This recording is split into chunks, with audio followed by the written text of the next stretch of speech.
All right, so for tonight's presentation, as we're just getting set up and started here, it is a bit of a complex issue. It's a changing environment, and so Dan and I met, and I've just been very specific to try to make sure that we remember there's the Law of the Land Bill 44 that has already been passed into law. This was when 44, 46, and 47 were passed. And then there is the proposed Bill 25, which has substantial changes specific for our community. Tonight's presentation is on 44, now as it stands, not 44 as it's amended by Bill 25, but Dan may have some comments. I'm just going to have him raise a flag. Hey, I'm just talking about the legislation that's not actually passed yet, if he decides to comment on that. But I know it's confusing. We're going to do our best to keep that all straight, but predominantly, it's going to be about the Law of the Land 44 as it stands right now. Yes. Jordan, Councillor Back has actually just raised a good point, I think, with the language that we use for these things, because it's kind of shifting. And I think that makes a confusing issue even more confusing. They are alternately referred to as multiplexes and small-scale multi-unit housing and SSMUH. For sure. Can we keep to one? And I would like to suggest it be multiplexes. The only thing caution I put in that is we can have zones of our own that have multiplexes. SSMUH is very specifically this one piece of legislation that the province has brought in. And so like we have multiplexes, we have apartment buildings, and we have, and so we are, if I had to choose which one, SSMUH is very specifically about the legislation piece we're talking about tonight, not just multiplexes in general. If I, yes. Just a point of clarification, and just to get it in the records. In terms of Bill 44, it's my understanding, maybe correct me, did we not receive a letter from the provincial government saying that we were fully compliant with Bill 44? That's correct. And I've asked for it, I haven't seen it. But as of right now, we're compliant with Bill 44. Mr. Your Worship, it was actually a news release the province sent us, and they sent publicly a list of all the communities that had complied, and that was included. And then they sent us a letter afterward, essentially acknowledging that. But it was a public, actually, declaration by the province that we had complied along with other governments. That's correct. I know we're focusing on Bill 44. So if Bill 20, hypothetically, Bill 25 is not passed, we're still compliant then with Bill 44? That is correct. I'm sorry, but why are we focusing on Bill 44 when it's actually Bill 25 is what's before us? Mr. Miller. Worship, and this just has to do with the uncomfortable middle period between first reading and adoption of the Act. Right. We're in that period right now. It has only had first reading on October 9th, and so discussing it now is reasonable, given that it's good to refresh everyone's memory about this. We're not asking for any decisions from council tonight. It's really to reinvigorate the conversation that we had a couple of years ago around council's options. And the importance of the presentation is that I will be discussing components of Bill 25 that are proposed. And that's in order to sort of juxtapose it against the current law. So okay, we'll be covering off that territory. Here at all. We're not discussing Bill 25. I don't see the point of this meeting. We are discussing. It's both, because we haven't historically had to comply with this provision of Bill 44. Now, as they amend Bill 44, potentially. Anyway, Mr. Miller. Thank you. And I'll just be very careful to use the words such as if approved by the province and that type of language, so that council's clear about the expectations. Well, I think we can assume it will be, so most likely. So, okay. Mr. Miller. Right. Thank you very much. All right, so with that in introduction, small-scale multi-unit housing, the Bill 44 and proposed Bill 25 don't say you have to call it that. So if at the end of the day, council writes a bylaw, council can choose to call it whatever it wants at the end of the day. However, the performance is what is required under both pieces of legislation. And the performance is the number of units that must be allowed. In particular, and there are other rules as well. But this is the one that I'm starting with to just reconfirm for council that the provincial legislation passed in late 2023 and that is currently on the books, this is the current law, is that up to 3 units need to be allowed in restricted zones on lots that are 280 square meters or less, That's a pretty small lot. That's a little over 2,000 square feet, right? Our typical lot in the district is going to be in the order of 7 or 8 or more thousand square feet. So that's quite a small lot for the minimum 3 requirement. Do we have any of those? I think, I'm looking to staff, I remember Not there's many. less than half a dozen. I think there's very few. Yeah. How many square feet was that? It's times 10.76, so somebody can do that math. Yeah, if we could do feet, because some of us 3,000 kind of go about between 3,000 meters square and feet. feet, it's horrible. There is a 25 by I agree. 100, 225 by 100 On the lots in our Parkway. neighborhood on the Parkway. Completely built up It's a for $2 million. relatively small each. number relative to our total lots. It's a small. No basement. And then lots that are large with that amount, it's up to 4 units would need to be allowed under the concept of SMUH for restricted zones. And then up to 6 units on lots that are at least that 3,000 square feet approximately, and that are wholly or partly within 400 meters of a frequent transit service identified by the province. So the province passed a regulation defining what frequent transit means. Right. And it's typically 15 minutes on average between, I think it's 7 a.m. and 7 p.m. Monday to Friday, and between, I believe it's 10 a.m. and 6 p.m. on Saturday and Sunday. And so it's both a frequency and of course, but it has to do with the bus stop. So we essentially draw a polygon around the bus stop that's on a line with that level of frequency. We did some initial calculus of that back in 2024. We had maps and we showed council on it. And we'll want to recalculate that number if Bill 2025 is adopted. Again, Mr. Stewart had some additional yes. comments. This is more of a rhetorical question.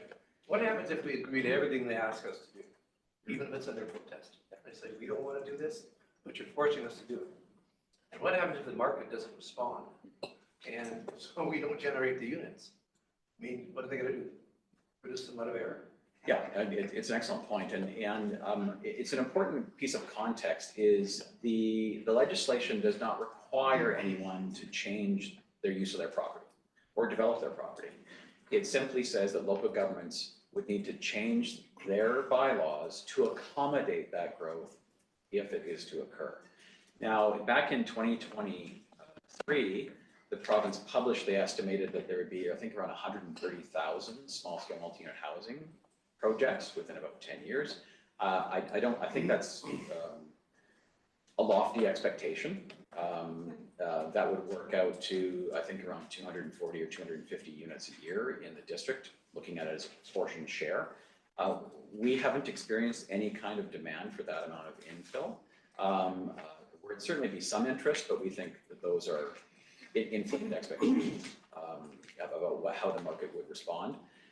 Currently, I was just at the Real Estate Institute of BC conference, and the numbers float around 22 to 2,500 units of condominiums that are currently unabsorbed in the marketplace, and another 1,600 units coming on stream in the next 3 to 4 months.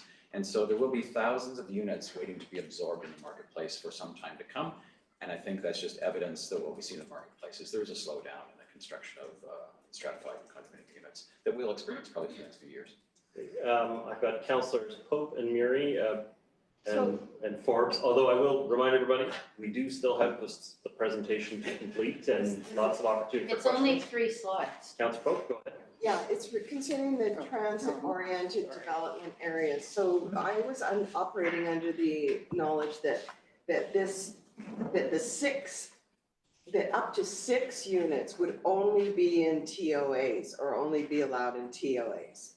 When did it shift to something else? Like, when did it shift to frequent transit? Because I'm not seeing it on the government's website. It's under Bill 44, the original Bill 44 from October of 2023. Two different terms. Yes, yeah. Transit-oriented area, I think you're referring to. Those are those specific points in space. One is Phibbs Exchange and one is Capital Yeah. University. Bill And 47. Yeah, Bill 47. In those cases, the province mandated a minimum height allowance and density allowance for certain radius in proximity to those points. And I will come to it later in this presentation, but council, the province specifically exempted small-scale multi-unit housing from applying to transit-oriented areas. And the reason was, it was thought that if you had single-family units in a TOA, in a transit-oriented area, they'd be more likely to be converted to higher density if you didn't upzone them slightly to small-scale multi-unit housing and instead kept them as single-family. So they specifically excluded by statute transit-oriented areas from small-scale multi-unit. So could up to 6 units be built in Pemberton Heights? 6 SSMUH. Yeah, there is actually a considerable area in the eastern part of the community that this legislation, Bill 25, again, not adopted yet, but if approved, 6 units could be required in a significant portion of the community. And I believe we will have a map, and I can show you later what our estimated area is. Up to 6 units. Up to 6 units, that's right. But the zoning would allow up to. What someone decides to build and implement is up to them and on their property.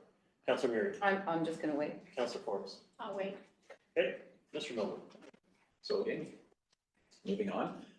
Small-scale multi-unit housing, as defined in the current Bill 44, has certain exemptions where, and these are statutory exemptions, these are set out in the government's rules. And the types of properties, this applies to all local governments, that small-scale multi-unit housing, or SSMUH, and if I can do that to speed up the presentation, will not apply. And those are lots located out of the urban containment boundary. So that's principally forested lots, undeveloped lots without road access and services in our community. That's defined in our official community plan and the regional growth strategy. Most urban communities in British Columbia have urban containment boundaries, so that's known. This legislation also only applies to, it's not mentioned here, but it relates to the urban containment boundary comment. You've got to be at least 5,000 people in population in order for small-scale multi-unit housing to apply to. We are one of those communities. We're over 5,000. Properties having certain heritage designations. So councillors may recall this was a point of concern the last time we presented on this in 2024. Essentially, the legislation states that if it's already protected when this act was adopted, so when Bill, I think it's December 7th in 2023, I believe. So if the property already had a heritage designation on the property or a heritage revitalization agreement in place, it would be protected in terms of the heritage value. However, council, once SSMUH is implemented, would no longer be able to use those tools, heritage designation or heritage revitalization agreements, unless it supported the minimum density that SSMUH requires. Okay, so this is important because we often use an uplift in density from 3 units to 9 or whatever that the applicant is looking for. We use that kind of as a negotiating tool to preserve and protect things of heritage value and character. So essentially it's reducing our negotiating power in those areas. If the person simply wants to do 4 units, we would have no negotiating power. So certain heritage designations, are you going to clarify what those certain ones are? Yeah, so when we come back to council, we would show you on a map where the heritage designated properties are and ones with heritage revitalization agreements. So you'd see the ones that are already protected, and those ones would continue to be protected from small-scale multi-unit housing, and then anything else council does in the future wouldn't be. But full designation is what, 16 houses? Approximately 12 to 16, yeah, it's in that range. It's but not, we do it's have not our heritage register and our heritage list. This is formally designated.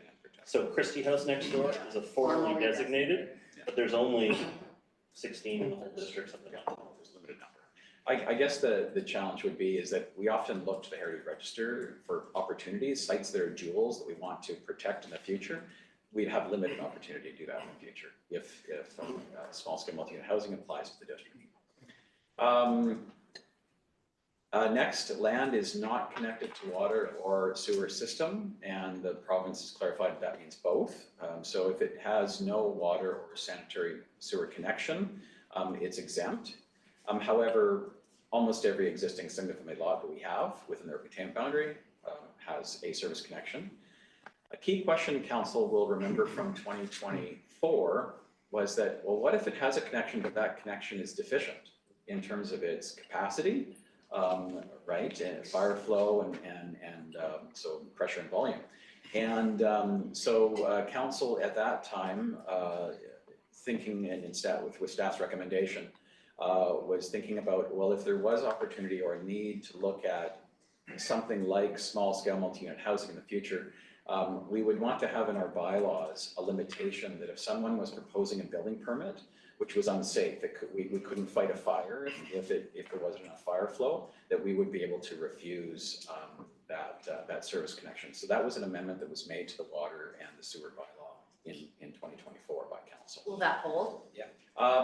We are seeking further clarification on that because we think it may, but the province has been quite careful to try to ensure that there aren't quote unquote unreasonable limitations on small scale multi-unit housing. And there are certain rules that limit what we can do in our development servicing bylaw. Development servicing bylaw is used to regulate development, subdivision and building permit. So we're looking carefully at that to make sure that we can give council good advice about the current bylaws enforceability. So we'll be coming back to council on that if indeed Bill 25 is adopted, and we need to give you further advice to clarify that at that time. Okay. Next, exempt areas include lots greater than 4,050 square meters. That's approximately 1 acre. So if the lot itself, so the subdivided parcel is an acre or larger, small scale multi-unit housing would not apply under the Bill 44 and the current legislation.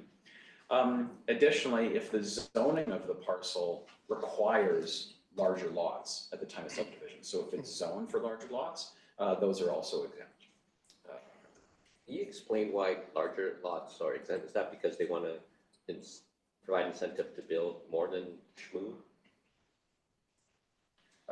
Through your worship, I believe that's the general intent. Either the property is, say, has servicing challenges, or there would be future plans to look at subdivision, or that it may somehow, if small-scale multi-unit housing was to apply to it, it would inhibit the potential for greater density.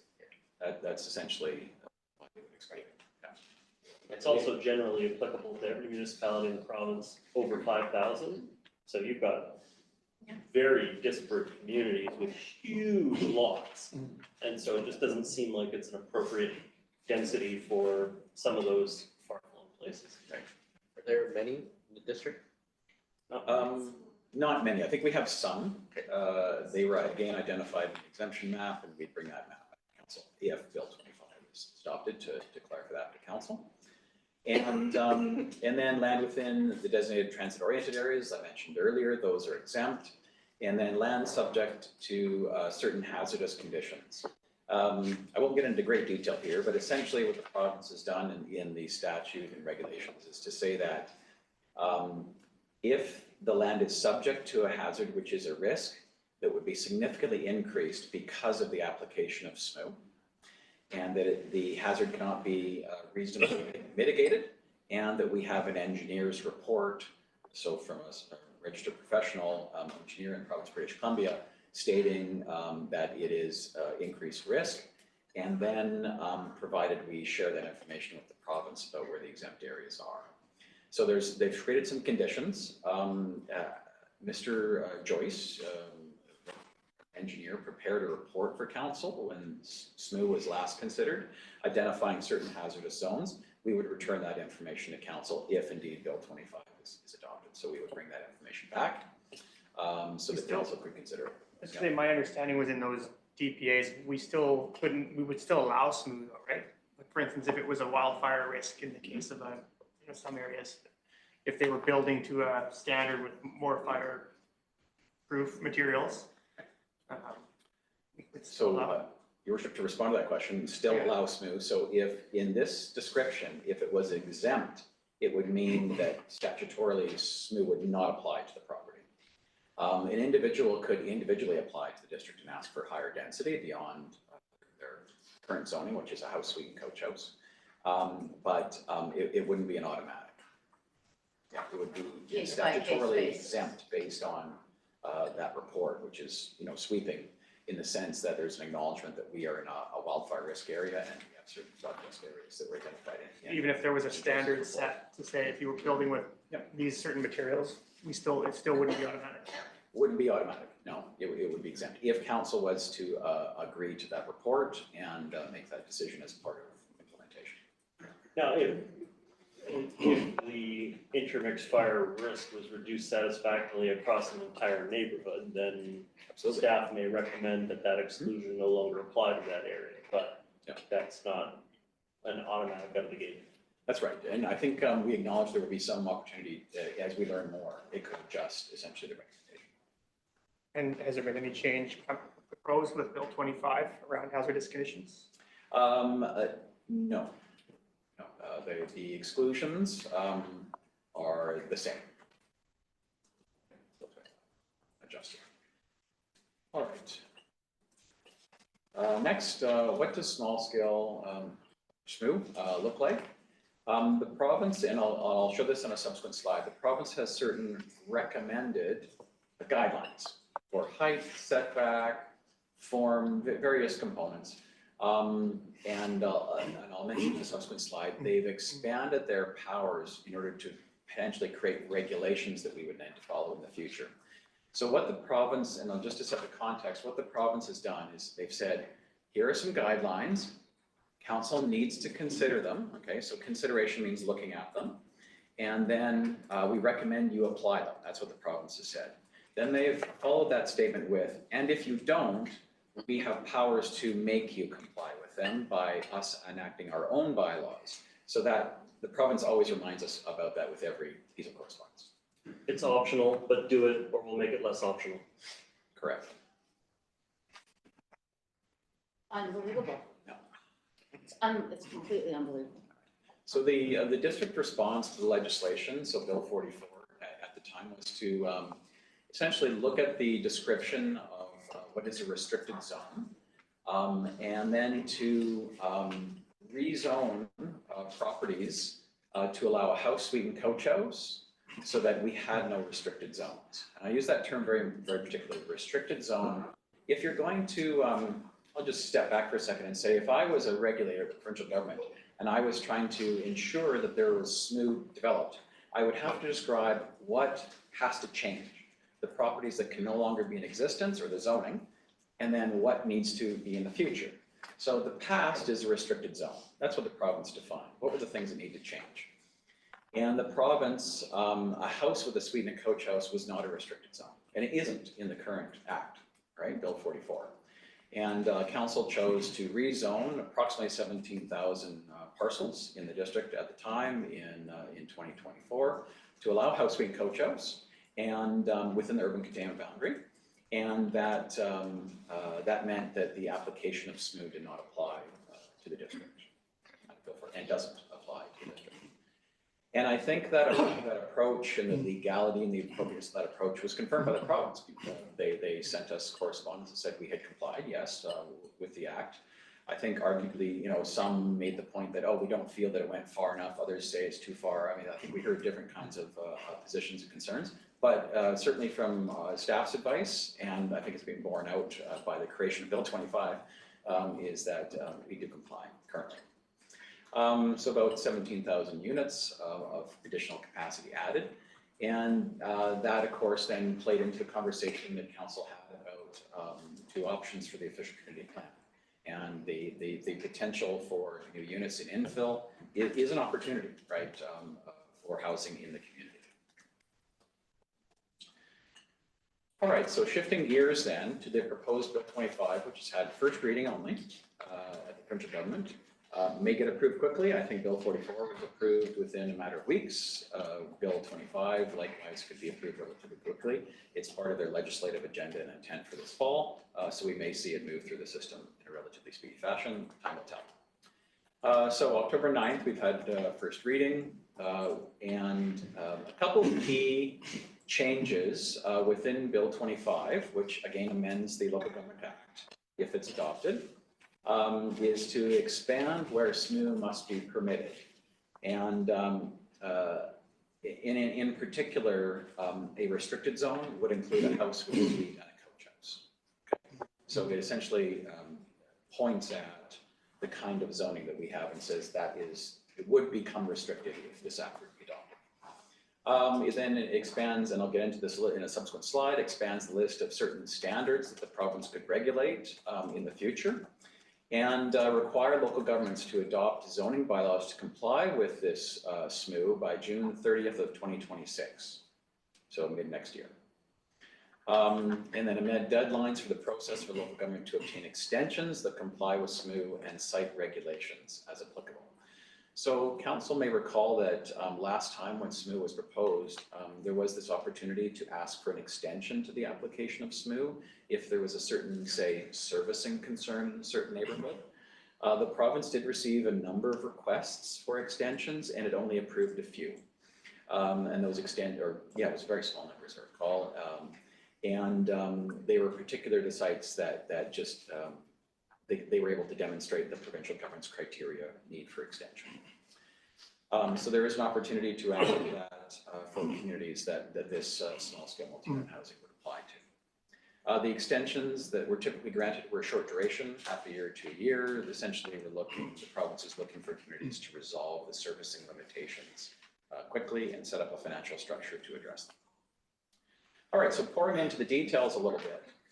The existing restricted zone definition, again, so this is under the current act, Local Government Act that was created under Bill 44. Restricted zone is one dwelling unit, two dwelling units in a form of a principal dwelling and a second suite or coach house, a duplex or a duplex with secondary suite and or coach houses. So that was the definition and is the definition in the act. What Bill 25 proposes is to add zones that permit 3 dwelling units in the form of a principal dwelling unit, a secondary suite, and a coach house. Surprise, surprise. Can you just go to the slide before? Sure. Do we have a copy? Okay, so you added that we have to get our financial and our servicing. That's not on the slide exactly. Sure, that's in the amended deadlines for the process of local governments to obtain extensions that comply with SMU. So if you look at the province not only said you can ask for an extension, but they set limited criteria under which you can ask the extension for. And it's typically related to challenges with servicing in a particular neighborhood. And so we'd have to look at that criteria, look at our existing stock of lots and see if there is any justification for an extension. And we talk to council about that. But again, if Bill 25 is adopted. So basically, what the Bill 25 is saying is that it's pretty much every lot. Mm-hmm. So that's correct. Pretty much the engineering department will have to go out to every lot and make sure that there's capacity. And what is the cost? How are we going to do that between now and June? We won't be able to. Yeah. So we're going to ask for an extension? Mayor Locke of Surrey said that it would cost them $1 billion to implement SMU in its current form in Surrey alone. So there you go. So we have a little bit of a financial problem. We're not Surrey, but we're on a hill. So that, adds in some complexities when you're on a mountain in a floodplain. So what is our plan, given? So I think multi-pronged effort.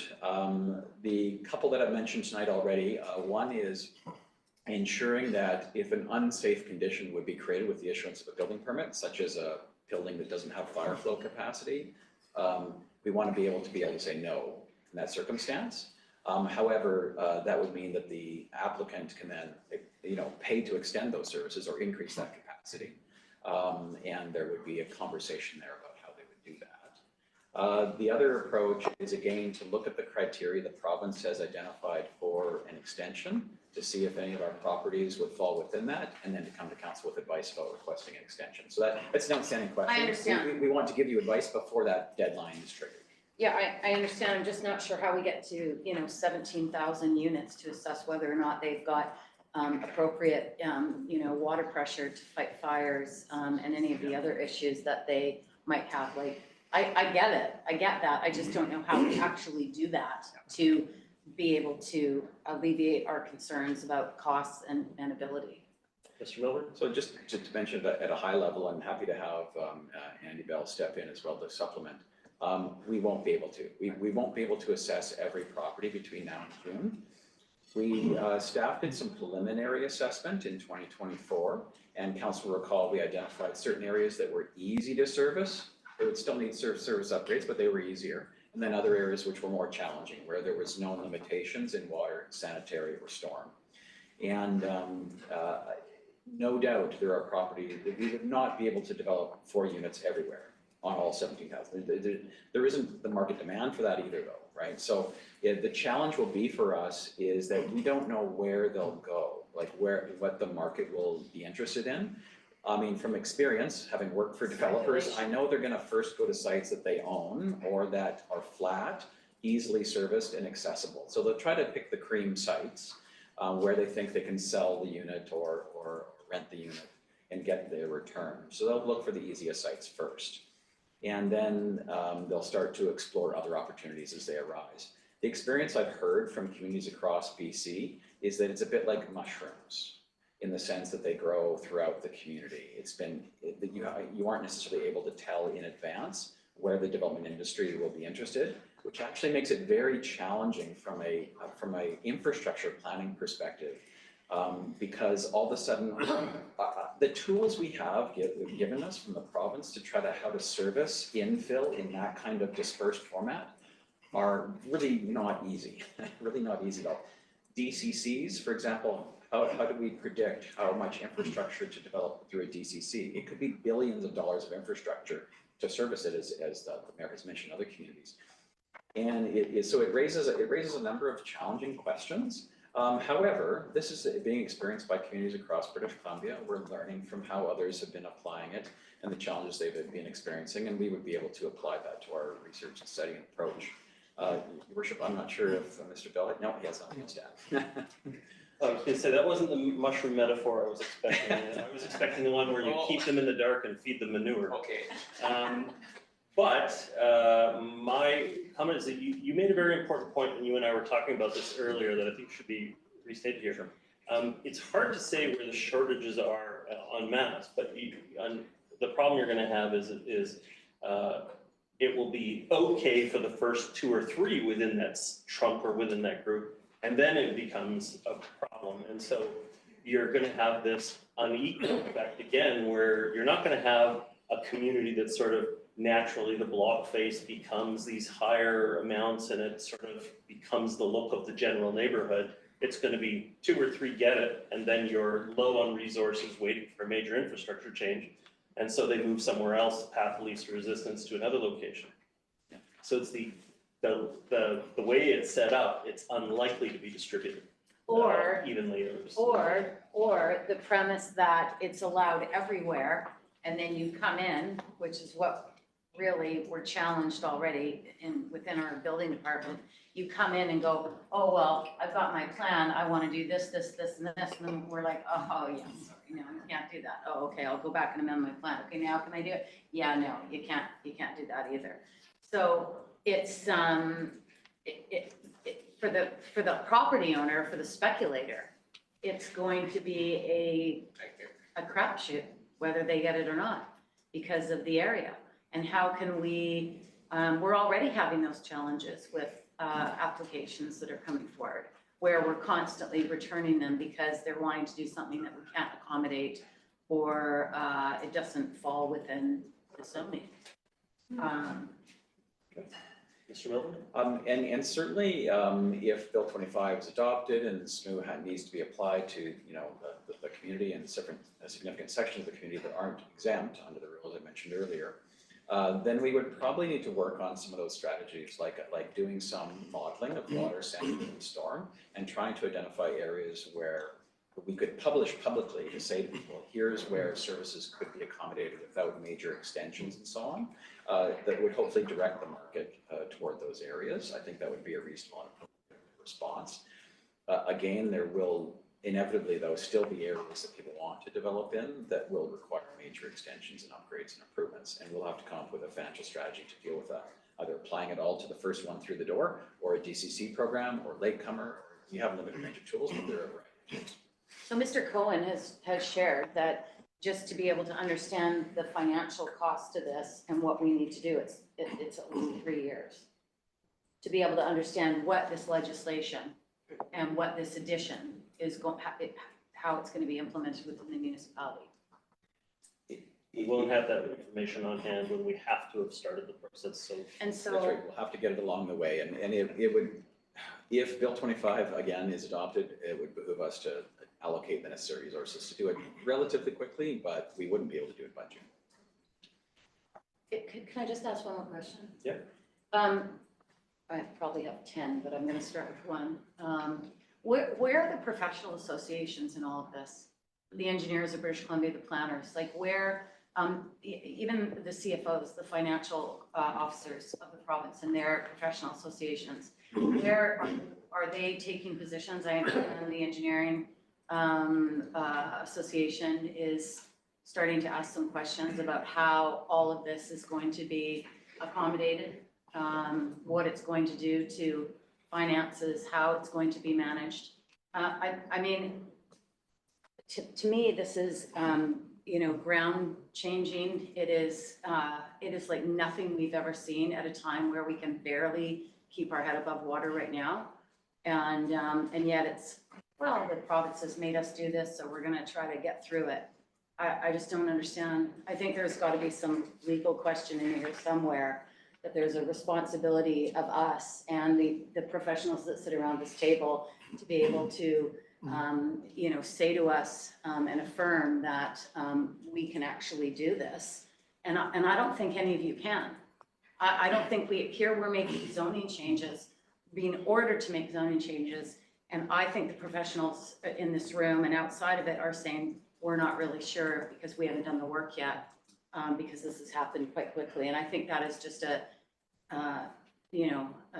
abdication of our responsibility and the professionals that we employ. You posed the question, can I get a response? Have we had any comments from any of the professional associations on the matter? Yeah.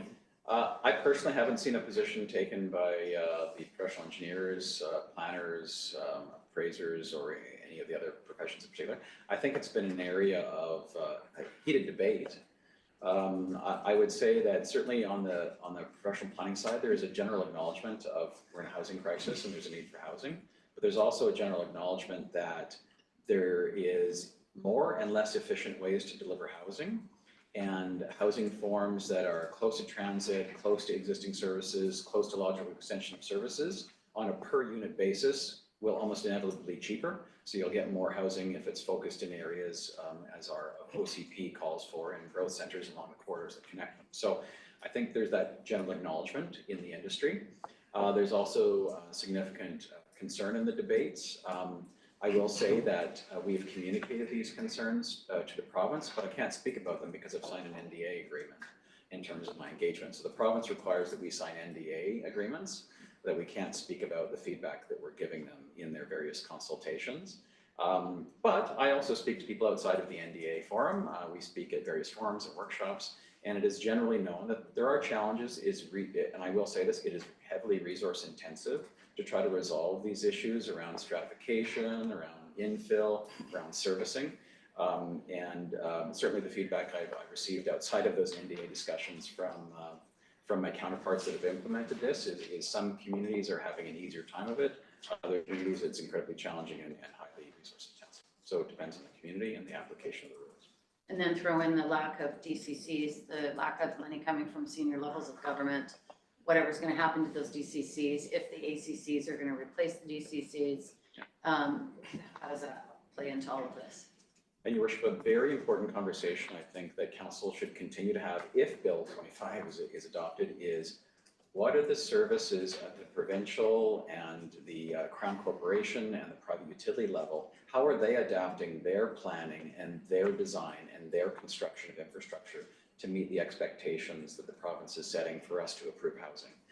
Because from my experience, I've not seen the level of action from the provincial government and Crown corporations, I think necessary to implement based on the provincial Like government's hydro, aspirations. Fortis. Hydro and Fortis, and in fact, I'm hearing the opposite, that They're to get a behind. Water Act approval is 8 months right now, and to get Hydro to approve designs for these is an extended timeline. Most of the responses across the province have been extended timelines for provincial approvals, is the feedback I'm receiving from my professional counterparts across the province. Can we proceed with the rest of the presentation, please? Okay. So next, Bill 25 with respect to SMU also acknowledges a change here in the area of what the province can regulate. So what I mean by this is when the province creates this legislation, it's saying certain things must happen at the provincial level. At the local government level, including SMU zoning.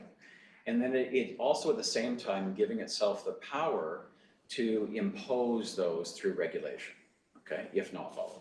So, because they wish to.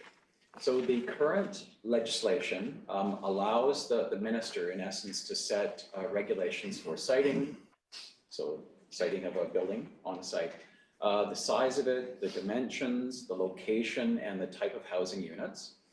Bill 25, so what is proposed in the legislation for 25, is to add the form of housing, the density of housing, and the off-street parking and loading space requirements to that list of things that could be regulated. So housing forms include things like triplex, fourplex, house with suite, house with accessory dwelling units outside. They could specify the forms of housing. And in part, this is because some communities have responded to the provincial guidance by indicating zoning rules, such as only 2 principal buildings shall be located on the site. And they've been doing that to try to limit the amount of overlook and the amount of dispersion on the site, whereas other communities have been fine with having 4 units in a separate building. So different communities have applied it in different ways. The province is basically saying they want to give themselves the power to be able to dictate or to determine what local governments do through a regulation. And again, every piece of correspondence they send us reminds us of that fact, including the one that was attached to the agenda tonight. All right, so the province then has created a new deadline, as I mentioned earlier, June 30th, 2026. And that June 1st of 2026 is the deadline to request an extension. That's pretty late in the process. I think we'll want to come back well before June 1st with any advice about possible extension. If we feel there is a need for that, we'll be bringing advice back to council between now and June 1st. Next, this is just a reminder of the potential application of SMU. This was a map that staff had presented to council in April of 2024 when we were considering options. And one of the options considered at that time was SMU being applied across the community generally. Shown here, and I apologize for the color, it's not perfect, so we'll be updating this mapping. This is just a historical map. But this shows, I think, Councillor Polk, there was a question about what neighborhoods would have the 6 unit. That appear to have the 6-unit frequent transit bus stops in them. And so those are the areas shown in red. So the frequent stops are along the corridor, east side of the community, Marine Drive, and then 400 meters either side. So it would be a portion of the community.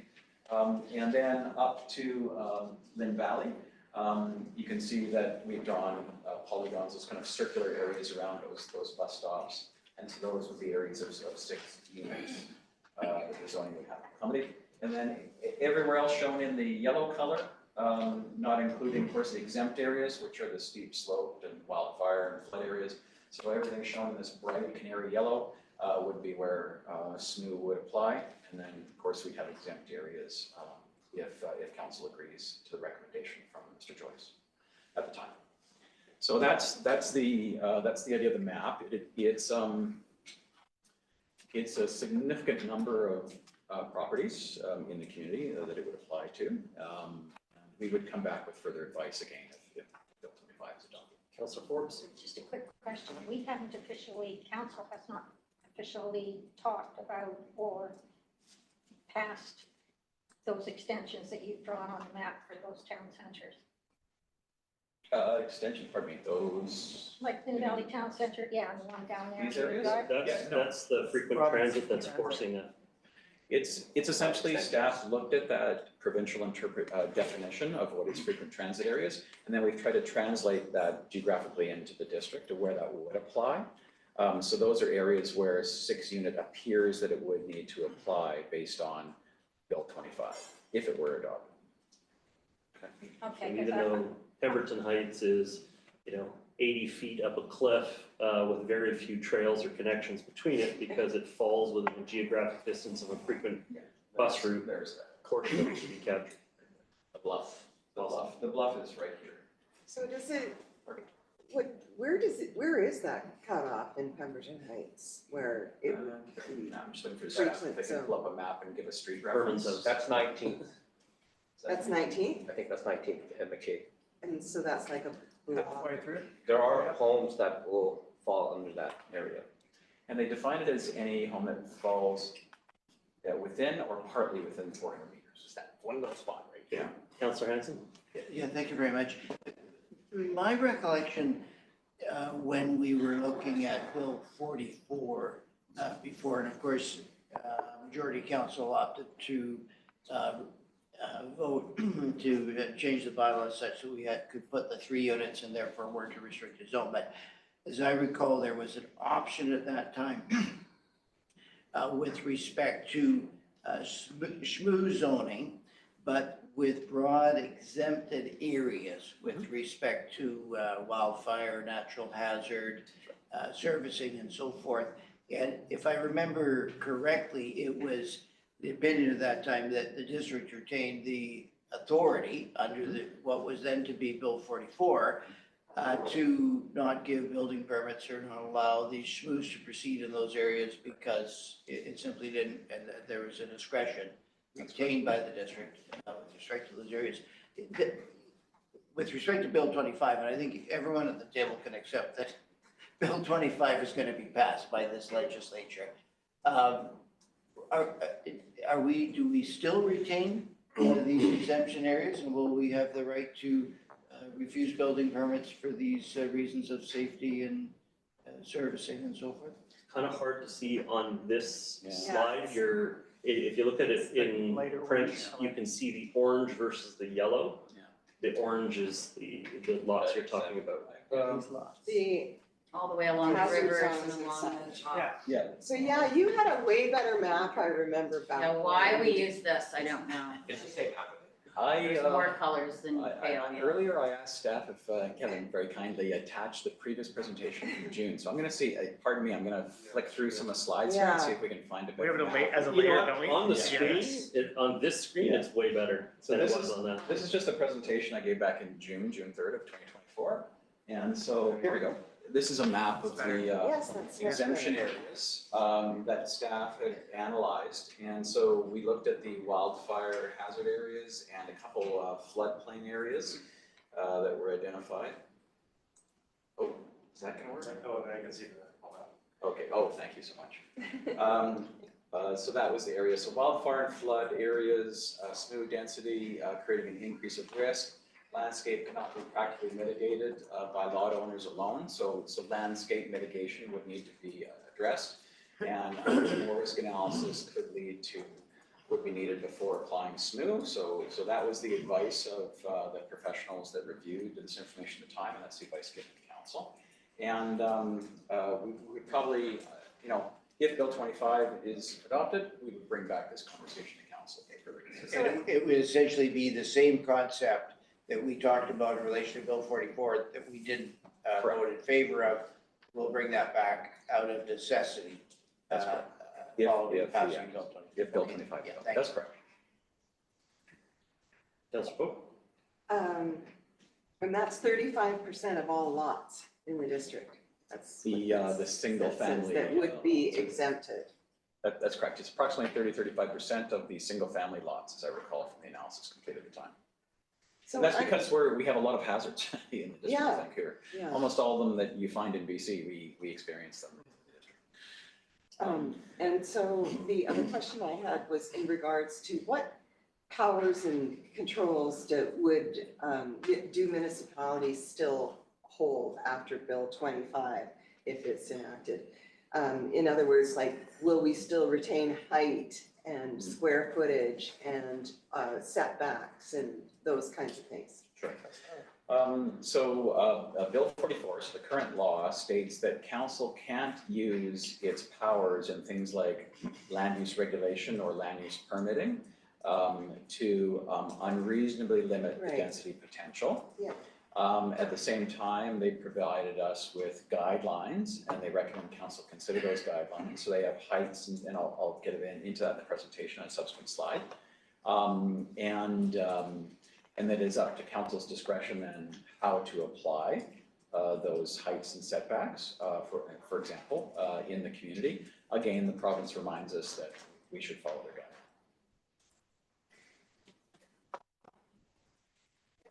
But some of the recommended guidelines are quite dramatically different than our current standards. So one example was that your front yard setback would be 2.5 meters rather than the current 6.5 to 10 meters that we have. And so it means that currently it's optional. In future, they're recommending that we move the buildings forward to the front 10 feet of the property, which would be a dramatic change in the block face of our housing. Certainly open up the flexibility where you could place stuff in the property. It just would dramatically change it. There goes the environmental part of the party. Well, and again, it's applied province-wide, so you have situations like Richmond where the first 2.5 meters is full of an open ditch. And then you immediately have to put the front of a building. It's like, All right, so we've jumped into the next slide. There you go. So, Sorry, I thought you were actually. yeah. Don't worry, that's only 2 more slides. This slide is just a summary of an appendices within the guide. And you can see on this slide, there are certain recommended setbacks. For example, front yard setback being recommended in the area of a typical lot in the district of 2 meters. The typical front yard setback is in the order of 6.5 meters, 6.7 meters. In that range, so this would be changing from a typical setback 6.5 to 7 meters down to 2 meters. So that would have been good to put what we do now on this graph. Maybe we can amend that. Absolutely. We'll be coming back with more information. This was really just trying to introduce some of the small scale multi-unit housing. We'll be coming back with recommendations on how we could apply this and how that would adapt in our existing community situation. So we'll have more information if Bill 25 is adopted. Because that change in the setback and creating more hard surface is going to put lower flow into our storms. So that when is that analysis going to come forward? But that's going to take the 3 years. That's going to take years to figure that out. Technically, our lot coverage is not superseded by this at this point. It's optional, correct? Yeah, I've got a hand raised from Mr. Smith behind you, Your Worship. I think you'd like to contribute to the conversation. So the leftmost column is for very small lots, the recommended guidelines. The most typical lots where we would see 4 units is actually the middle column. And in that case, the recommended guidelines is 4 to 6 meters for the front yard setback. And then on the extreme left is the circumstance where you have 6 units. Well, that would go down to 2 meters. Extreme right. Correct me if I'm wrong, Extreme right. that's 1,215 square meters, right? I thought it was 200. No, I think that might be. Is that an error?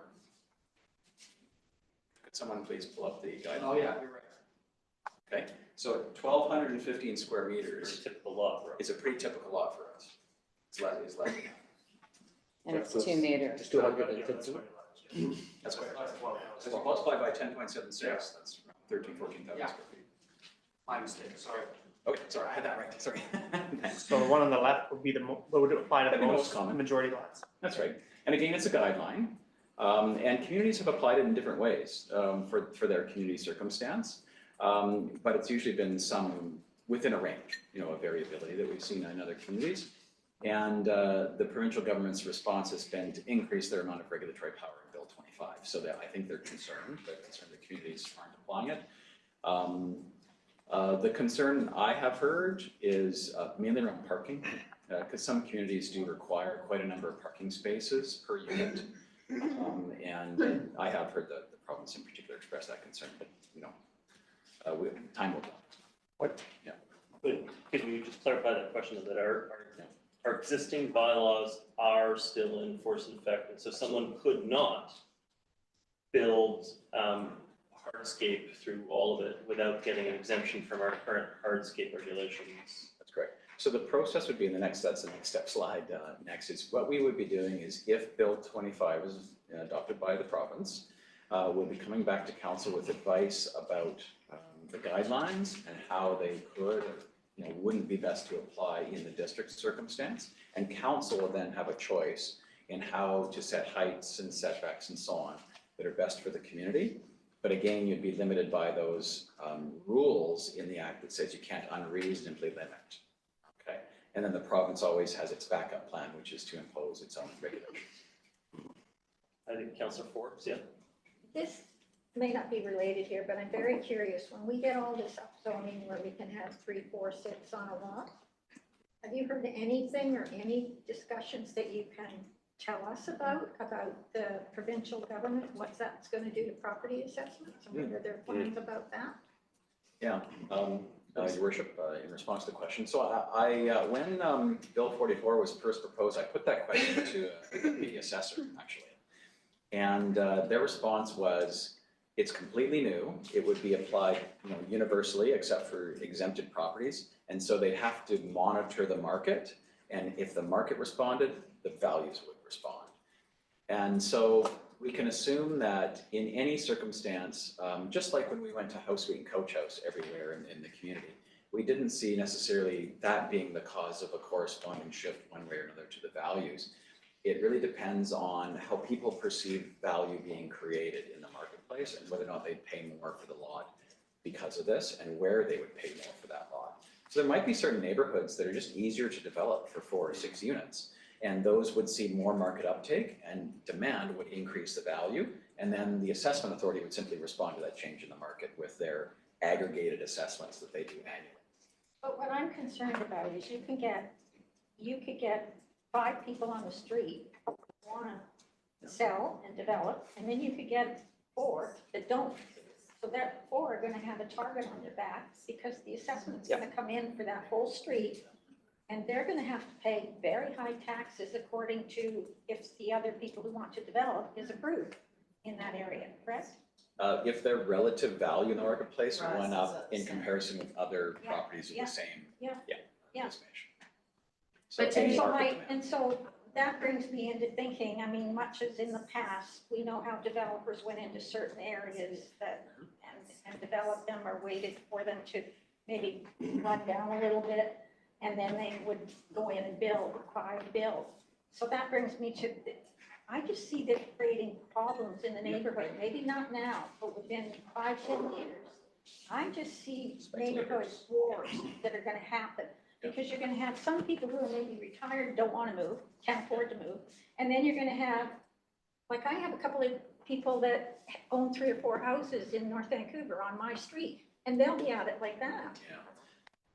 And Your Worship, just to add, I think to that very same concern is, we've had for many years parts of the community where we have encouraged, we being council through your policy, have encouraged townhouse development, which is at a higher density level than SMUH.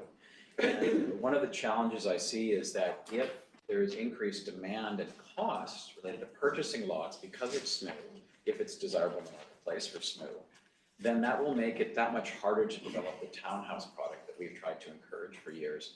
So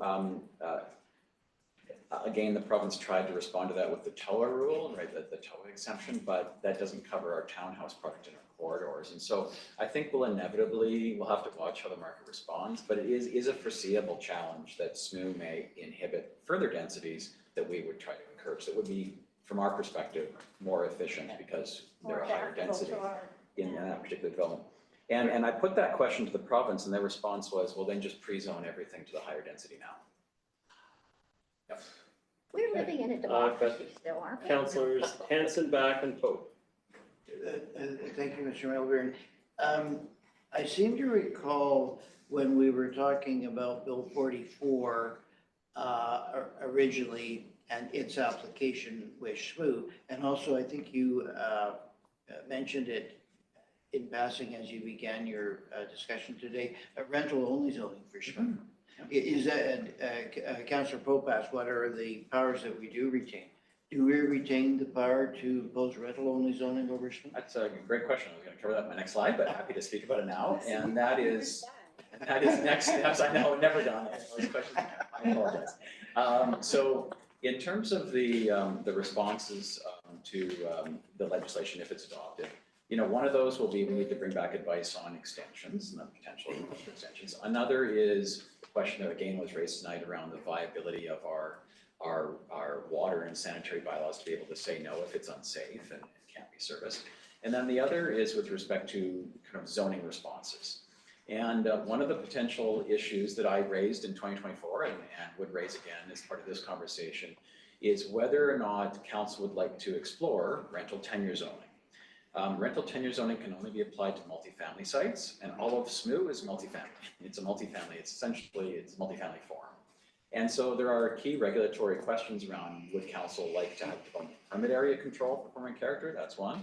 But also, would council like to control the tenure, like ownership versus rental? And in part, a big question of this is the province actually has very high expectations for rental growth in the community through the Housing Supply Act targets that they've assigned to us. And also, council may wish to look at what happens with the demand for stratification of SMU versus rental units in SMU. And Bill 25 continues to give council that discretion to apply rental tenure zoning to SMU if it wishes. The province in their guidelines, so if I crack open their guidelines, say what does the province say about this? They're suggesting to use that judiciously where it's needed. They think a broad application across all SMU across British Columbia, they think that wouldn't be necessarily justified. But again, this is just an opinion in their guide. It would be at council's discretion whether or not you would want to apply rental tenure zoning. Yeah. Okay, I think councillors back, Pope and Ma. Councillor Back. Just with regards to FSR, what's our approach to that as it relates to SMU? I know a lot of SMU is not going to be realized if we keep the current FSR restrictions. So I'm just wondering where we're at. Yes, in response to that question, I think our current zoning of house suite and coach house wouldn't support the kind of densities that the province proposed. So we would have to reevaluate all of the regulations, including FSR, or, floor area ratio. We would need to come back with advice to council.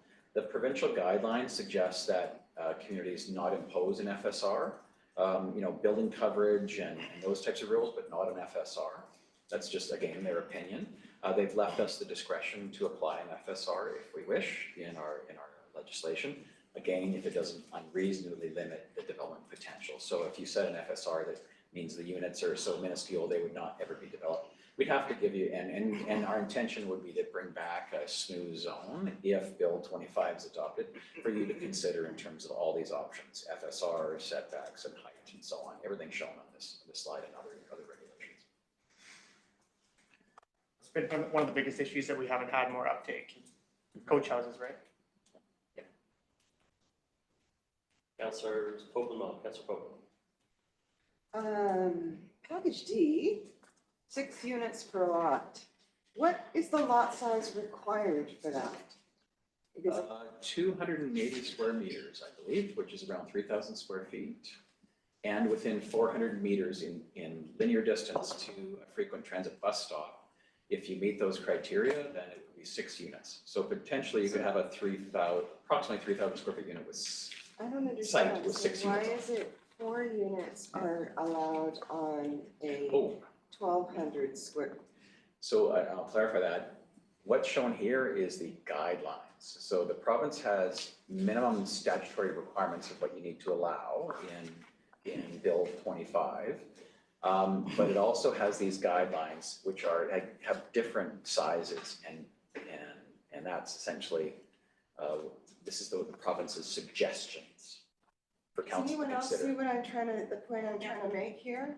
Why would it be 1,200 square It's meters? just saying it applies to all lots within a transit area? So this column, this last column is about the 6-unit areas. Yeah. And so if the lots are greater than 280 square meters in proximity to frequent transit, then these are the recommended. So it needs to be a minimum of 280 square 280 square meters. meters. But if it's 4 units, it needs to be 1,200, a minimum of 1,200 square meters. No, just to clarify, the province has said if it's less than 280 square meters, then we would need to allow 3 at a minimum, okay? If it's over 280 square meters, we would need to allow 4 at a minimum. What the province has done here is they've just given suggestions that it might make sense to have different rules for lots that allow 4 if they're of this size. No, that doesn't make any sense to me whatsoever. So it's not a minimum number of units, these are The simply guidelines just don't apply to smaller 4-unit ones. They apply, so in that, Why does so it say where it lot says- size between 1,200 and 4,000? I totally see the conflict you're seeing, which is next to prescribed units, it says 3 units, that's the very small lots, and then it says 4 units. That's the majority of our lots would be qualify for that. this column. Now, but the guidelines themselves don't actually kick in until it's a significantly larger lot. At a smaller lot size, they're not recommending the setbacks and all of the other things that are recommended below. Yeah, So- essentially So whether or not. There's a column that's Yeah, yeah. missing. I think that would better describe what you're getting at. And I apologize, this is just cut and paste from Yeah, the so provincial that's why it's guidelines. not making any sense to And me. to go back to the very first slide, these are the rules that in terms of minimum density, okay? These are the rules set out in legislation and in order to the council. So all the province has done is they've said, you've probably got a lot of lots that are in this range, and we want to give you guidance on those.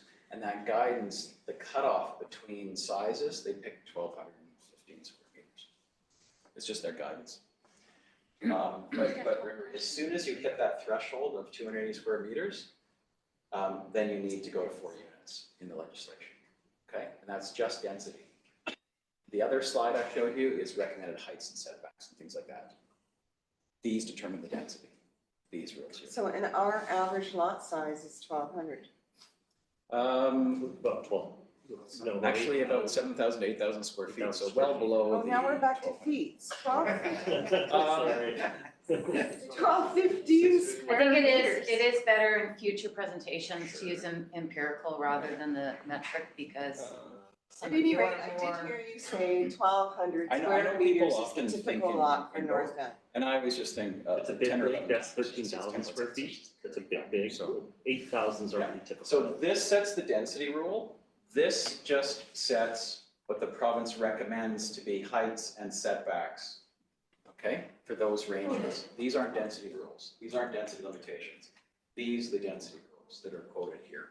So you shouldn't even have the lot size on that stamp. Well, I It's apologize. actually Again, this is cut and irrelevant. paste from provincial guidelines, which the province says council must consider. So that's why I'm including it in this fashion. This is the density rule, okay? These are just the height setback rules, which are different based on these different sizes, okay? Okay, thank you. Just a point of clarification. Can you just go back to the second slide? I think Kevin needs to look after Sorry. these presentations.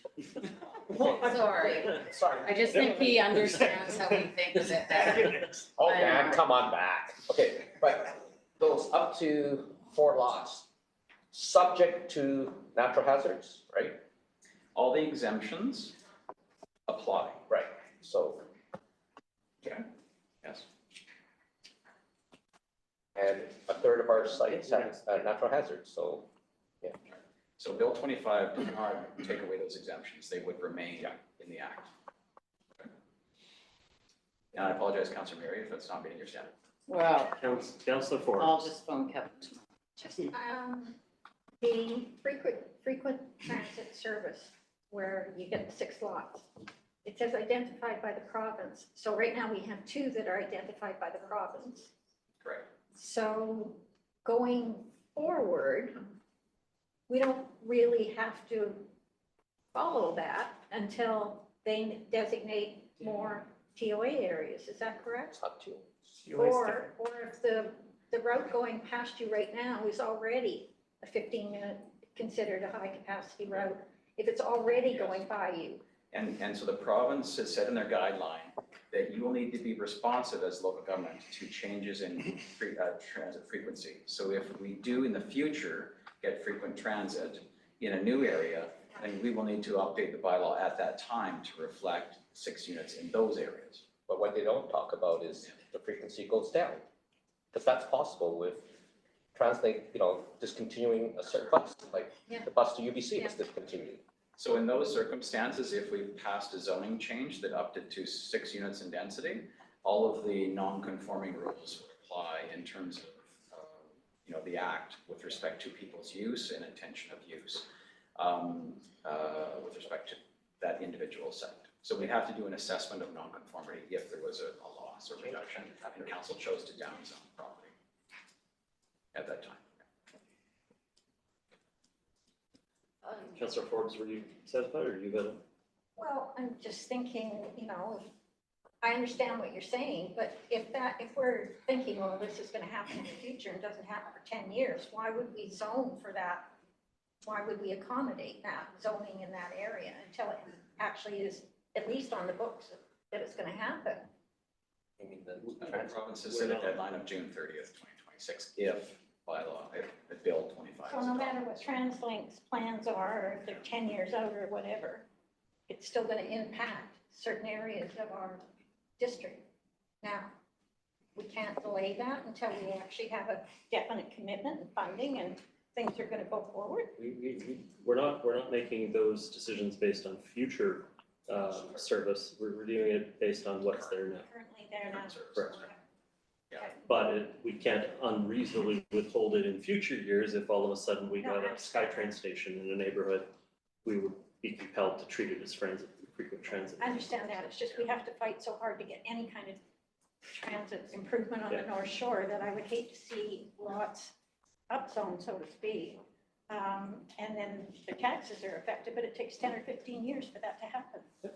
The BRT route largely goes through the already frequently transit service area, but there was a scenario where they were going to come up to the hospital at one point, and so all of a sudden it would have gone through, a very large swath of what's existing single family, and so it stayed down on the old 239 route, which was the old Park Royal route. Thank you, thank you. Councillor Oh, Forbes? I just wanted to Oh, sure, mention, Councillor. in Councillor regards Forbes. to, if these SMUs are implemented in many places, as Councillor Murray has pointed out, it's going to be force necessitative of reduction in trees and environment. And I was just looking at the Bill 44 here, and it's got some pretty murky language surrounding BC environmental mitigation policy and procedures. It says it can be used by local governments to guide decisions on mitigation of environmental impacts from development projects. Can you give us the interpretation of that? No trees, just some geraniums. The province appears to have, the whole exemption with respect to hazards, so to get a professional to define hazard areas and they would be exempt from SMUH. The province has not done a similar type of approach for environmental protection reasons. And instead what they've said is land use permits, for example, can't unreasonably limit the density, and a tree cutting permit is a land use permit under the Act. It's called land use or other permits under the Act. It's a section of the Act that is development permits, development variance permits, temporary use permits, and tree cutting permits fall under this section of the Act called land use permits or other permits. And it cannot, under the current legislation and the future legislation, it cannot be used to unreasonably limit the density permitted under SMUH. So that unreasonably limit is going to be one of our big questions going forward. Because I think that, certain areas could make the case for, a massive, that it could potentially lead to quite a huge reduction in trees and tree canopies and everything else, particularly places like Edgerton Heights. Your worship, what the guideline tries in some ways to respond to this concern by saying things like, well, then make sure that you allow up to 4 units of 4 separate buildings so that they can avoid sensitive trees and have the buildings spread out on the site. So they try to come up with Yeah, whatever. like Yeah, that's a little responses. You actually could put 4 separate units. Yeah, again, don't shoot the messenger, I'm just Yeah, quoting. no, what the I'm guideline not, says, yeah. I'm just asking, but this raises one of the questions I've always wondered, which is, there's so much talk, particularly in the seniors community, about tiny homes, and seniors wanting to form communities of tiny homes in, you know, lands, single-family homes. So does this accommodate that, or would it renew SMUH? Or would it be different?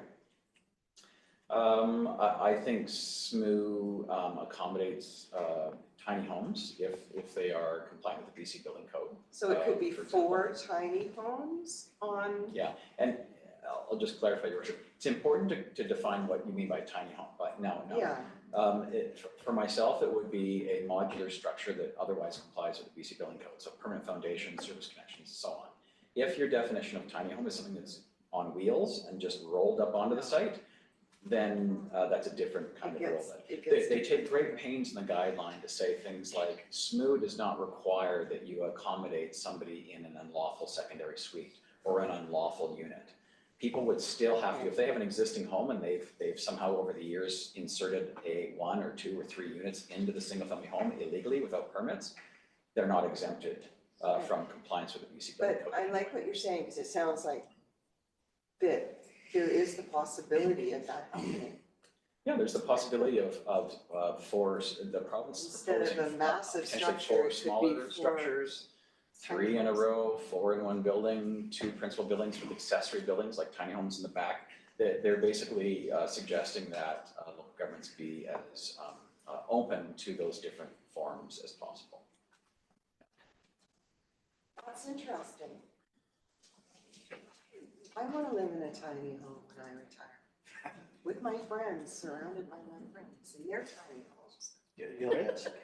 Not seeing any other hands. Oh, Councilor Mary, go ahead.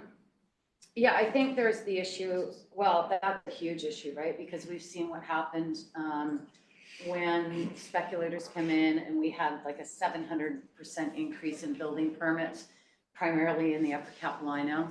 And we saw huge houses. We had no restriction on the basement.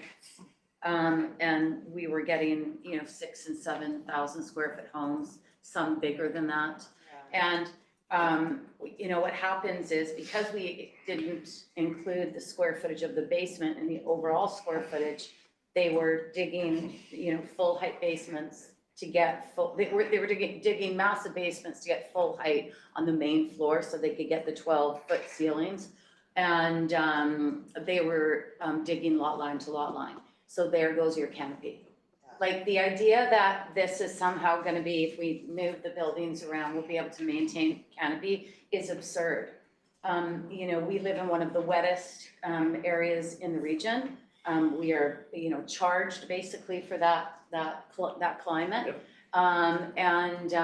It's absurd to say that you're going to be able to maintain any level of canopy.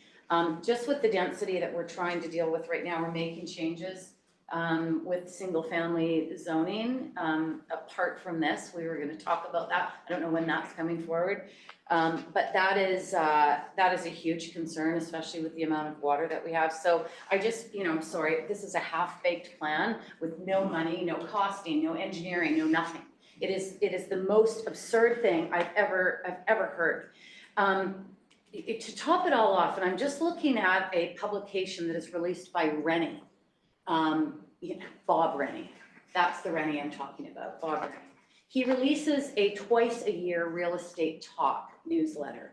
And in October of this year, they are citing, I'll send it to you, the supply and demand for rental are heading in the opposite direction in British Columbia. And I say this because we constantly hear, Mr. Miller, and you said this at the beginning of the presentation, that we're in a housing crisis. And I call BS on that.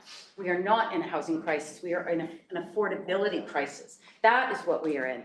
And Rennie is saying BC Stats is forecasting significantly less population growth over the next 10 years across Metro Vancouver. This is primarily a result of changes to federal immigration policy, which seeks to reduce the number of non-permanent residents living in Canada by roughly 900,000 over 2 years. As the landscape shows, this demographic, the reduction, this demographic overwhelmingly consumes rental housing, 89%. And this is happening as the number of rental homes under construction in the region has climbed to 18,000 units. What's more, there are another 75,000 units in various stages of planning. And we're in a housing crisis? Are you kidding me? This is what's happening right now in this province is it's criminal in my opinion. It really is. We're selling the farm. And all we talk about is protecting the next generation. We're handing them a bill that is like into the stratosphere of what this is going to cost, with no plan, no understanding of the impacts, no understanding of the environment. I mean, I thought the NDP was, on the side of the environment. They used to be. I don't know what happened to that policy. I'd love to know. But this is and I have to say too, like, I worry about your jobs. Really? Well, I mean, we're done. Why do we need to be here? We don't actually need to be sitting at this table. They're telling us what to do. They'll just keep telling us what to do. And then it'll just be sort of an automatic. We do not need to be here. And I'm not sure how many of you need to be here either, because they've already determined that they're experts and you know nothing, even though we've spent years and years and years and millions of dollars planning neighborhoods and communities so we would have some level of environmental sustainability, so we would have some livability, and it wouldn't cost the future, both arms and both legs. I just, I really hope everybody's really, really thinking about this. I do think that we should understand the implications beyond just the province telling us what to do. I don't think this has been created at any level of logic. Or even if you were brought forward, if this was given to you in university and said, what do you think? It's a project. Like, I'd love to know what you would think, but you have that. Yeah, there you go, right? And you live in Prince George. So I just, so with this information, like, I'd love to know what we think about the population. Metro's reducing their population. I think Metro's numbers and these numbers are a little bit different. I think the population needs to be understood. What exactly is coming? And why is there such an urgency if we've got 18,000 units and another 75,000 in the pipe, and somehow this has to be checked off by June of next year? Like, for what? Like, what is the benefit of this? It's just, the community is opposing. I mean, when Catherine and I agree on environment, like, there's a problem, she's seeing these weaknesses as well. And we need to understand this a bit more than what they're telling us we need to understand. So I'd like more analysis. I would like to throw some money at this and understand the analysis in more detail than what we're getting. Councilman. Just following up on some of the concerns raised by Councilor Murray. Further to Bill 44, to me, Bill 25 gives me the impression that the provincial government wants to take on the role of development planner, including creation of local regulations. I believe that is the role of municipal councils. With due respect, I think parties really need to stay in their lanes. I agree that we need to provide more affordable housing, but I just wish that the provincial government would be more collaborative in their approach and allow more time to work through the real issues. How do we achieve that? Do we aggrieve the province, or do we push back and then risk them stepping in anyways? Right now, we appear to be in a no-win situation. I'm looking forward to what staff comes back, but I just can't really see the light right now at the end of the tunnel. I don't see any speakers, so we do have some members of the public who have expressed an interest to add their comments. Our policy is at the end of the workshop. If there's still time permitted, which there is today, then we would go and have 10 minutes of feedback from members of the public. Our first speaker is Robert Armstrong, followed by Courtney Klost. And Robert's being moved over to the panel, it's virtual. Robert Armstrong, can you hear me? Yes, I can hear you, Your Honor. Can you hear me? I can, although it's coming in a little soft, so I want you to speak nice and loudly into the microphone, but yes, we can hear you. All right. Oh, is this better? Yes, it is. So I just want to check on council and encourage that they continue to move forward with the zoning bylaw for the proposed single-family homes that was presented to council in June of 23 and workshops in the summer. And the schedule was for this to be reviewed by council in the fall. And I'm just concerned that the discussion around Bill 25 is going to delay the approval of these bylaws that are prepared and ready for council to consider. So that's my comment. We've been looking for these bylaws for a very long time. And they're consistent, I think, with the Provincial Bill 44. And I would just hope that council can act on what they have developed to this point and not delay for another year while trying to figure out what the new legislation, the impact of the new legislation. So please move forward with what you've already started.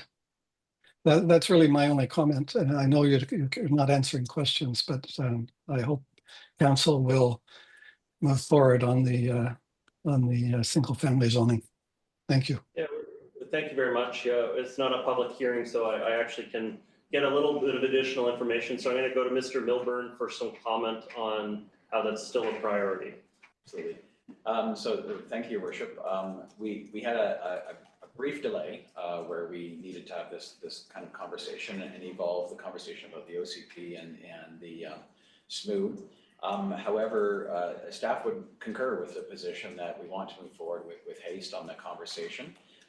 If Bill 25 is adopted, we'll need to have, in addition to the single family conversation, a SMUH conversation, because all the properties that don't have SMUH applied to them in the future would have the single family zone applied to them, which is actually house, suite, and coach house.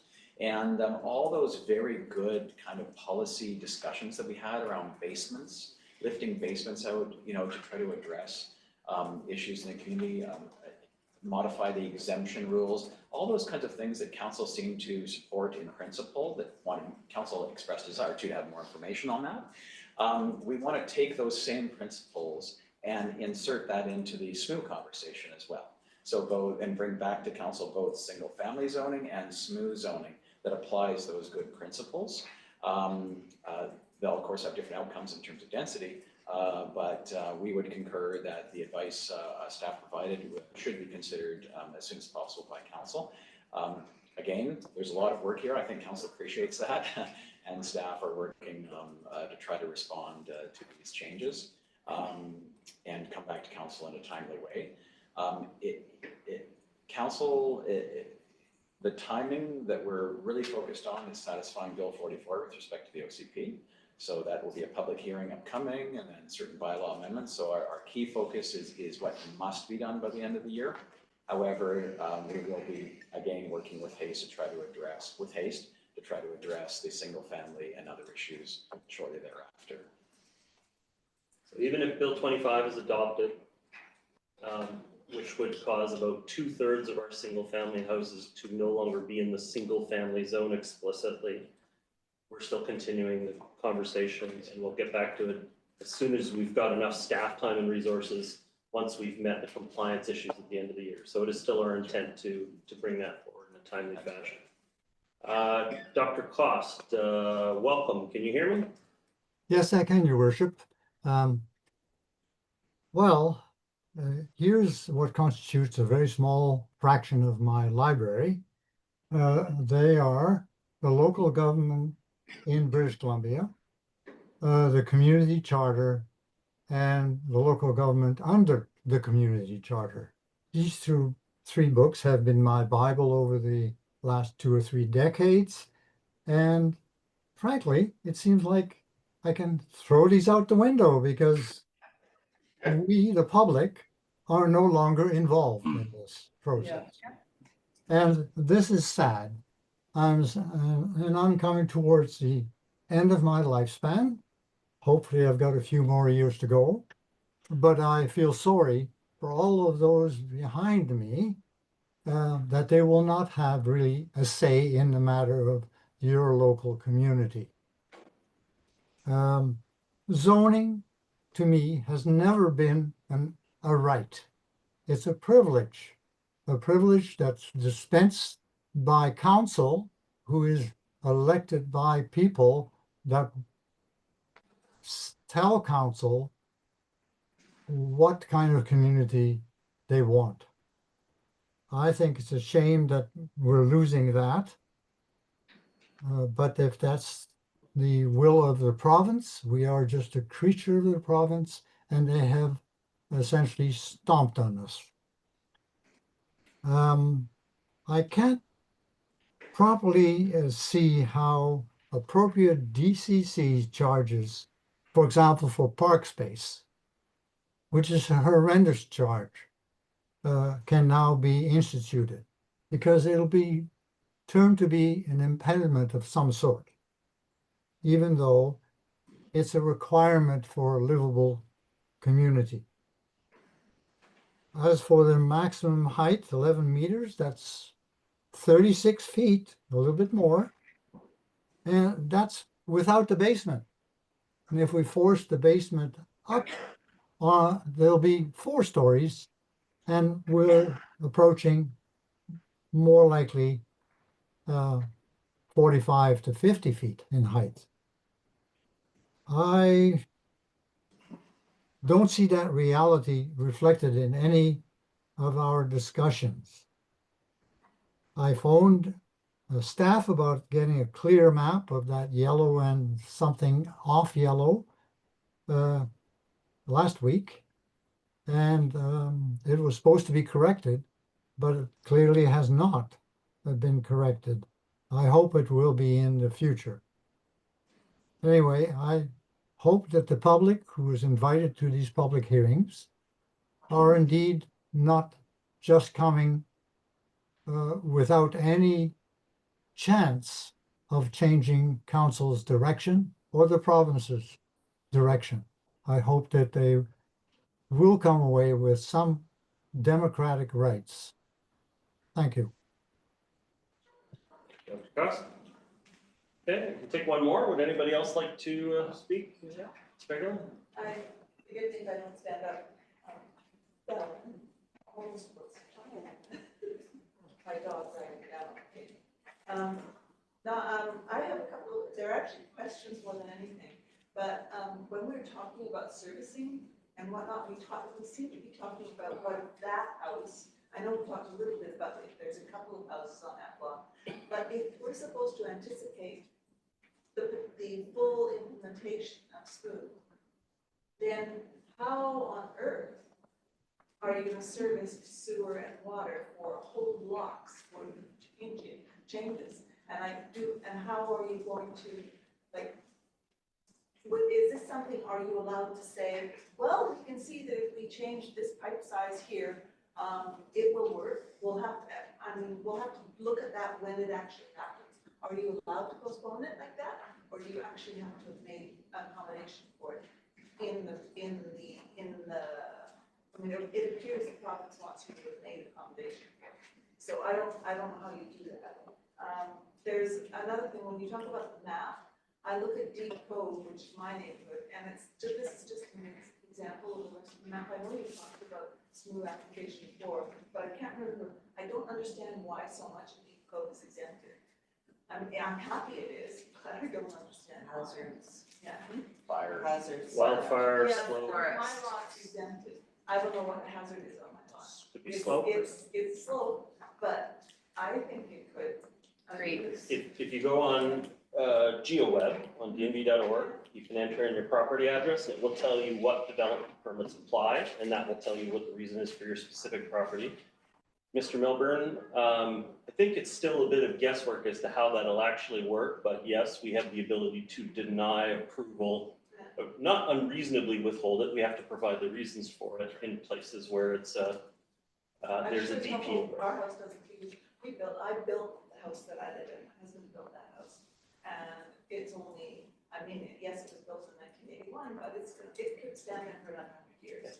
To replace it would be the same. You don't have to. No, that's have to, but that's what we're talking about. This is that you don't have to at all.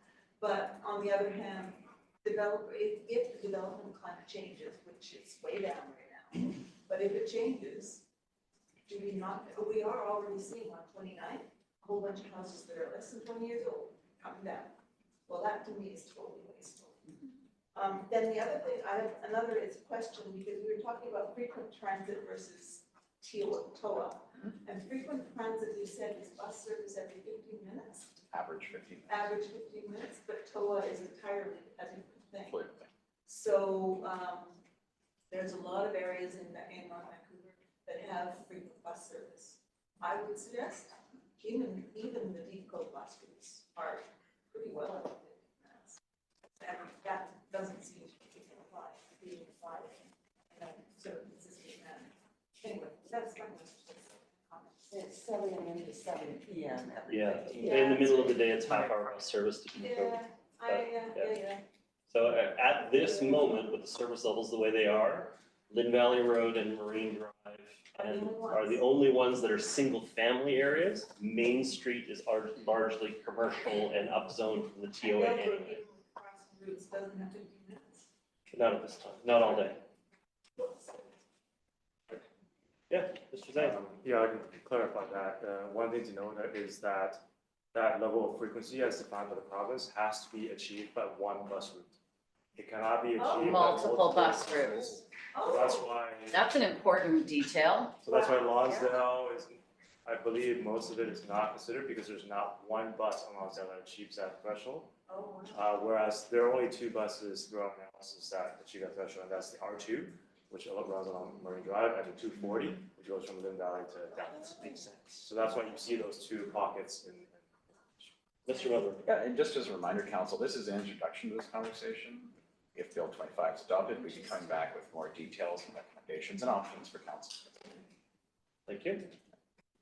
Oh, Yeah, I just wanted to clarify one thing, because thank you for your comments on that. So really, we talked about changing the coach house, or we did change the policy surrounding having coach houses, and now we have 3 currently allowed on most single-family lots. That's right. The zone. How much policy, but the zone has uptake changed. has there been for that since June of 2024? Last time I checked, there was only about a half a dozen. So 6 to 10 in So that range. there's capacity. This is really important to me because it goes to show what the market is actually doing and what it wants. So we've zoned for 17,000 more units, and we've got 6. And so this is asking us for to provide for how much more housing? How many more units? I believe the numbers that we shared in June was a total, if you went to House Wing Coach House, about 17,000 units, and if it was SMU, it was around 26,500, I think. I thought it was So the total would be 26,000 I recall 26. units total. And so based on what we know now historically from how much development happens in the district, what would be your projections for how many applications we'll see, or how many new homes or multiplexes will be built? So we haven't rerun that analysis again yet. That would need to be done. It is a bit of an art and science, like as the question alludes to. Science from the perspective that we're trying to understand like potential impacts with technical things like pipes and roads. But an art in the sense that we're trying to make predictions about where the market will be in the subsequent 10, 20 years. That's a hard thing to do. But what we know is that in the next couple of years, the industry is challenged with the absorption of existing units coming on stream. That's what we've been told. by professional real estate land economists in this area. So it's hard to predict how many, but the challenge for us would be that if SMUH is applied to the district, we would have to come back to you with a recommendation based on an assumption. Because all our financial strategies around cost recovery are based on a certain amount of time, right? So we would tell you what the assumptions are, and then you could judge whether or not those are reasonable or whether or not we need to do some further sensitivity analysis on that. So we would come back with some advice. I don't have those numbers for you tonight. I look forward to seeing those numbers, because I think there's been so much fear generated from the talk of 20 to 25,000 new homes being put in that will be forced to build in North Van, when actually the reality is very few will be, based on what we To be clear, I believe. think we've said it every opportunity that this is a difference between capacity and completion. Well, I still hear people online and everywhere else, you know, So around talking the about how council it's. table, I've largely seen that we've tried to clarify it on a number of questions, because I've heard some of the same things, that how we're gonna build, we're gonna have 25,000 additional households, you know, another 35, 40,000 people. We've never said that at the council table, we've never said that through our resources. We know that it is about building the capacity. It's the biggest concern I have is that you're gonna have a largely quiet street up in the middle of nowhere, and all of a sudden you're gonna have a monster home built on the street. Well, we already do have monster homes being built on those streets. So the imbalance is gonna be that not only are they gonna be, you know, pitting neighbors against neighbors because you're in competition for the water, the sewer, the parking space on the street. You're really going to be pitting neighbors against neighbors. The first person to develop on that street, odds are there'll be enough capacity in the system for them to do it. And then the next person, maybe there will, maybe there won't. It's about how, when you take the controls off, then the municipality no longer has the ability to say, well, it makes some sense here and it doesn't make sense here. It means it's just off. And so it will go where the market will choose. But I don't think we've ever said that this thing's going to be fully built out. We've said on many occasions that we think it's going to be very slow to adopt. But I take your point. There is some confusion in the community when we say 22,000 capacity. People think that it's 22,000 in completed, but we've never said that, and we've tried to correct it. I've got Councillor Muri, then Councillor. So I think when we come back, we need to have a presentation from finance. We need to understand, like right now, this conversation is about, you know, where could housing go, where can't it go, what it's gonna look like, setbacks. So then you have to have the conversation about what it's gonna cost. How are we gonna do that? Where are our financials right now? Who's gonna pay? Because all of this, whether or not it's an assumption or not, or whether or not it's going to happen or not, if it's in a plan, we have to assume it will happen. So we need to begin to prepare for that eventual build out, right? That's why the OCP, when the OCP was developed, it took multiple years of all departments working together to figure out how were we gonna pay for it? Where were the lines gonna go? Could we support? That's why we densified in certain areas, because densifying and sprawl, going out the old way that we developed was not efficient.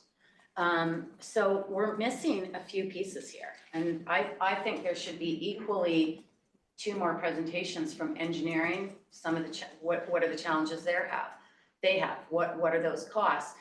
You know, there was a resident in Lower Lynn that phoned and said, well, I lived in a 5,800 square foot house up in Delbrook, and I moved into a 4-bedroom, you know, half a floor at Sealand, and my taxes were higher. Because the connections of taking the Lower Lynn area and hooking it up to an existing system is costing the taxpayer money. It's not all paid for by the developer.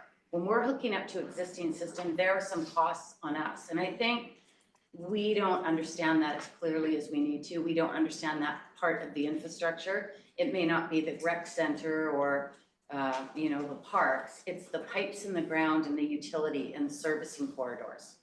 You know, what's going to happen when the federal government releases their budget, when the Prime Minister has already used the word sacrifice last Tuesday? We're going to need to make some sacrifices. what is that number gonna look like? You know, so I just think there's so much information that we're missing here. And what is our requirement under that Local Government Act to plan fully, completely as a municipality for this kind of density into the future? So I think Mr. Miller has already addressed this question, which is to say, we don't know. We don't know. Well, then we need some scenarios. If it's 20 units a year that get completed, then it's very targeted. If it's 200 units that get completed, then now you're talking about it happening more broadly throughout the community. We don't know that yet. What I will say is, nothing in the act takes our financial ability to pay into consideration. It takes whether there's storm drain or water services and fire capacity. It never once says a municipality's ability to pay. And so the act doesn't give us the ability to say, well, look, we can't afford this now. We're going to work towards it in 10 years from now. It'll be entirely based on the services in that particular area. But it's a very different place we find ourselves in from 10 years I just ago. don't see how you could district-wide credibly say what it would cost us to implement this. I think Surrey just said, on an average lot, it'll be this much, therefore it'll be $1 billion across the whole municipality. It depends where it's located. It depends if we have existing infrastructure in those spaces and capacity in those areas.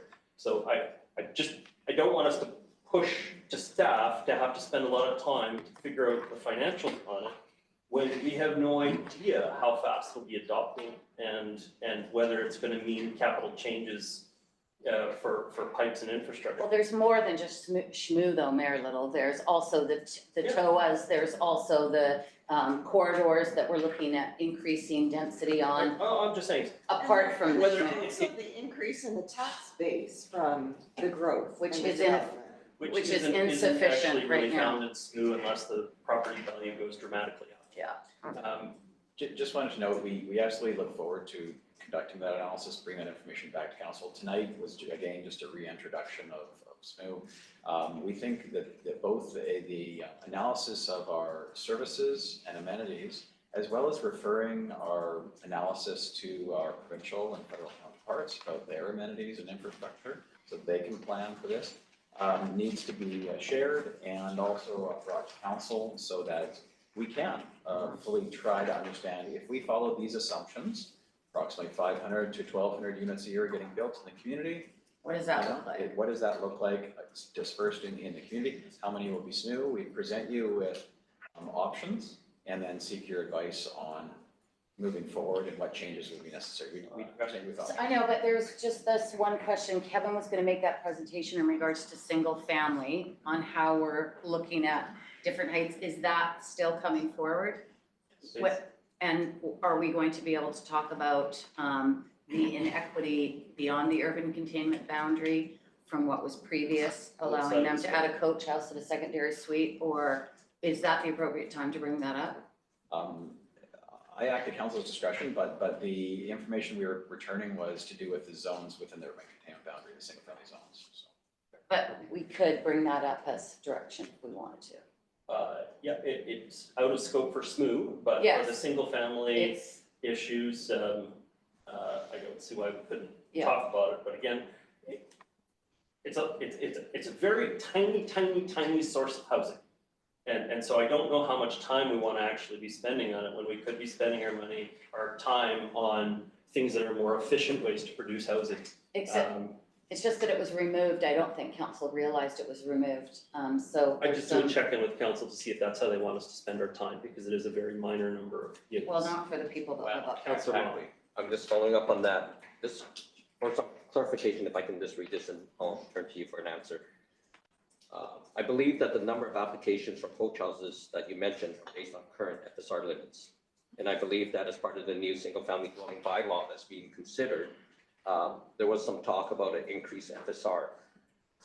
I know that the number of residents in Pembina Heights who would consider building a coach house if there's a little more square footage. And I believe Mr. Armstrong, who I've spoken with before, would also build a coach house. So I'm sure there's others willing or waiting for the new single family bylaw. So can you just confirm that there is going to be some consideration for additional FSR? Yep, it was in the concept that was shared with council previously and would be part of our future presentation. Right, so the scenario around maybe inefficient housing to some Is And- sufficient to others. for others, so. Thank you. To be fair, I think she was talking about outside of the urban containment Well, boundary. it but used to exist, but then it was removed and we didn't I understand. understand, you're talking about two different things. Close enough. Okay. I see no further hands. All right, so we've completed the discussion this evening's workshop. Thank you all very much. Thank you, Mr. Milburn. Specifically, you did a lot of the heavy lifting here today. Thank you for your work, and to all staff, your preparation for tonight. There isn't a specific motion. We will be completing the workshop. Mr. Stewart, did you have any closing comments? Hold on to your seatbelts. Yeah. Yeah, Merry Christmas. yeah. Okay. Move adjournment. Thank you all. I accept adjournment. Have yourselves a fantastic evening and week. All right, and don't say the score until there's the people who don't want to know the score have left the room. I didn't really check, haven't checked.